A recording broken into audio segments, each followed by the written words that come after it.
পাঁচ নং গুৱাহাটী লোকসভা সমষ্টিৰ অন্তৰ্গত জালুকবাৰী বিধানসভা সমষ্টিৰ বিভিন্ন অঞ্চলত কংগ্ৰেছৰ প্ৰাৰ্থী মীৰা বৰঠাকুৰ গোস্বামীয়ে চলাই নিৰ্বাচনী প্ৰচাৰ।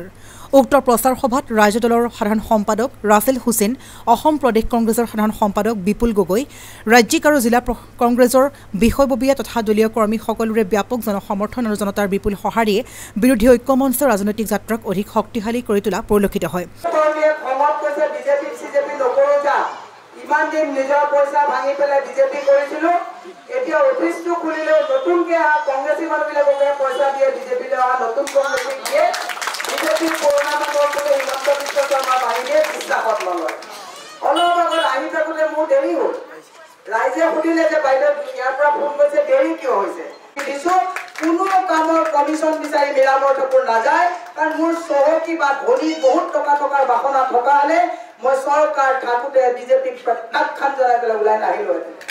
সেই মই আপোনালোকক আহ্বান জনাইছো, এই বিজেপি দলটোৱে তেওঁলোকে চৰকাৰে এই প্ৰতিশ্ৰুতিবোৰ দিম বুলি কৈ বিভিন্ন ধৰণৰ প্ৰতিশ্ৰুতি দি তেওঁলোকে প্ৰতিশ্ৰুতি পালন আছে।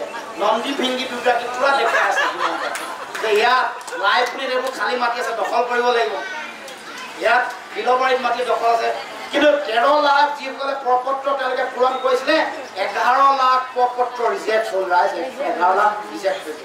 গুৱাহাটী সমষ্টিৰ অন্তৰ্গত চন্দ্ৰপুৰ তিনিআলিত নিৰ্বাচনী প্ৰচাৰ সভাত অংশগ্ৰহণ কৰে।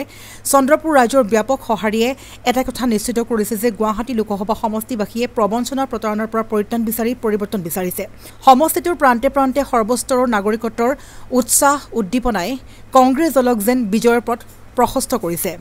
আজি অনুষ্ঠিত সভাখনত অজাপুৰ সভাপতি লুৰিণজ্যোতি গগৈ, ৰাজ্য দলৰ সাধাৰণ সম্পাদক ৰাছেল হুছেইন, RP শৰ্মা, লগতে স্বপন মণ্ডল, উমেশ ডেকা, ক্ৰিদীপ বৰ্মন, চন্দ্ৰপুৰ ব্লক কংগ্ৰেছ সভানেত্ৰী বিজু শৰ্মাকে আদি কৰি কেইবাগৰাকীও জ্যেষ্ঠ ব্যক্তি উপস্থিত থাকে।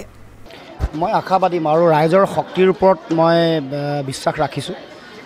ৰাইজৰ প্ৰতি মই শ্ৰদ্ধাশীল, তেওঁলোকৰ প্ৰতি আস্থাশীল। ৰাইজেই নিৰ্ণয় কৰিব প্ৰতিগৰাকী মানুহৰ ভৱিষ্যত, কাৰণ গণতন্ত্ৰত ৰাইজেই ৰজা। গতিকে মই মোৰ নিজৰ দায়িত্ব মই কাম পালন কৰিবলৈ চেষ্টা কৰিছোঁ, মানুহৰ মাজলৈ গৈছোঁ।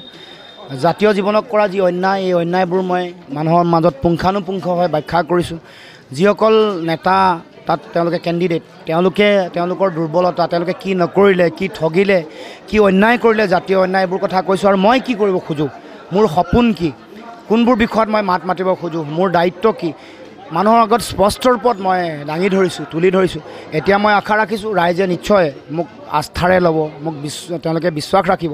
আৰু মই ৰাইজক এইটো কথাও কৈছোঁ যে মোৰ ওপৰত আস্থা বিশ্বাস ৰাখক, মই কেতিয়াও মানুহৰ আস্থা ভংগ হ'বলৈ নিদিওঁ। আৰু মই যুঁজি আছোঁ, বহুদিনৰ পৰা যুঁজি আছোঁ, এতিয়াও সকলো ৰাইজে দেখিছে, এতিয়াও যুঁজ দি আছোঁ, ভৱিষ্যতৰ দিনত সময়তো যুঁজি থাকিম। কাৰণ আমাৰ কাৰণে অসমখন, অসমৰ মানুহ, অসমৰ প্ৰতিটো জাতি জনগোষ্ঠী, ভাষা ভাষী, ধৰ্মাৱলম্বীৰ তেওঁলোকৰ উন্নয়ন, তেওঁলোকৰ সম অধিকাৰ, তেওঁলোকৰ সমমৰ্যাদা বেছি গুৰুত্বপূৰ্ণ।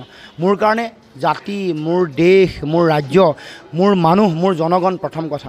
মোৰ ব্যক্তিগত সুখ স্বাচ্ছন্দ্য, মোৰ জীৱন এইটো গুৰুত্বপূৰ্ণ কথা নহয়।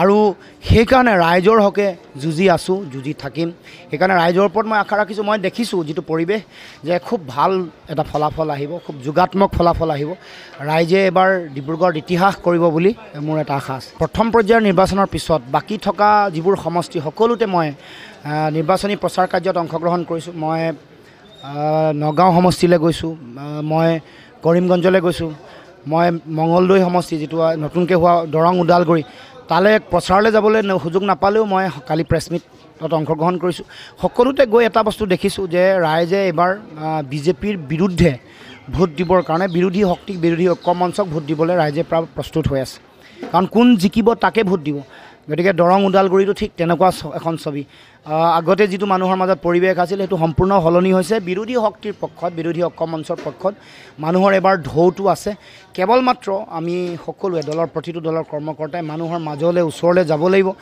ডোৰ টু ডোৰ যাব লাগিব মানুহ ৰেডি হৈ আছে দুৱাৰত নক কৰিলে ওলাই আহিব আৰু ভোট দিব কোনো বিজেপিৰ চল চাতুৰি ভয় ভাবুকি ব্লেকমেইলিঙৰ ৰাজনীতি মিছা কথাত ৰাইজ এবাৰ ভুল নাযায় মই মহিলাসকলক এটাই কথা ক'ব বিচাৰিছোঁ এইখন চৰকাৰ হৈছে আগৰ পৰাই কৈছে বাকী ফাঁকি প্ৰলোভনৰ চৰকাৰ তেওঁলোকে অৰুণোদয় নামত যিখন নৰেন্দ্ৰ মোদী আৰু হিমন্ত বিশ্ব শৰ্মাৰ পদুম ফুলৰ ফৰ্ম ডিষ্ট্ৰিবিউট কৰিছে জৰীপৰ নামত এইখন হৈছে প্ৰলোভন কৰা এখন ফৰ্ম এইখন ফৰ্মত যাতে কোনো মানে প্ৰতিহত নাযায় তাৰ কাৰণে মই ৰাজনৈতিকভাৱে শুদ্ধ সিদ্ধান্ত ল'বৰ কাৰণে মহিলা সমাজক আহ্বান কৰিছোঁ আৰু উজনিত লুণজ্যোতি গগৈ আৰু বৰগগৈ জয় নিশ্চিত দৰে হৈ পৰিছে আৰু আজি আপোনাৰ যি সমৰ্থন কৰিছে লোকসকলে লুণজ্যোতি গগৈৰ ক্ষেত্ৰতে হওক বা আপোনাৰ ক্ষেত্ৰতে আপুনি কিমান আশাবাদী আছে মই 100% আশাবাদী অসমৰ মানুহক বুৰ্বক বুলি ভাবিছে নেকি হিমন্ত বিশ্ব শৰ্মাই যে সদায় তেওঁলোকে এইবিলাক ফাঁকি আৰু ভুৱা প্ৰচাৰেৰে তেওঁলোকে অসমৰ মানুহৰ পৰা ভোট আদায় কৰিব অসমৰ মানুহে বুজি পাইছে মানুহে দিও চায় মানুহে চালে যে আমি বুদ্ধি চাইছিলোঁ সপোনবোৰ দিলে কিন্তু সপোনটো নহ'লে গতিকে সেইকাৰণে মই এটা কথা কৈছোঁ এইবাৰ অসমৰ ৰাইজে বুজিছে এই অসমৰ ৰাইজে দিয়ে যেনেকৈ কথাবোৰ নমাবও পাৰে তেনেকৈ অসম গণ পৰিষদত এটা সময়ত চেলেং পালি দিছিল আকৌ উঠাই পেকিছিল গতিকে এইবাৰ ৰাইজে বুজিছে প্ৰলোভন আৰু মিছা কথাৰে যাতে ৰাইজে নোৱাৰে কৰিব তাৰ কাৰণে ৰাইজে এইবাৰ মতদান শুদ্ধভাৱে বিবেক দিব আৰু জয় হ'ম বুলি মই নিশ্চিত news desk report news 8 Assam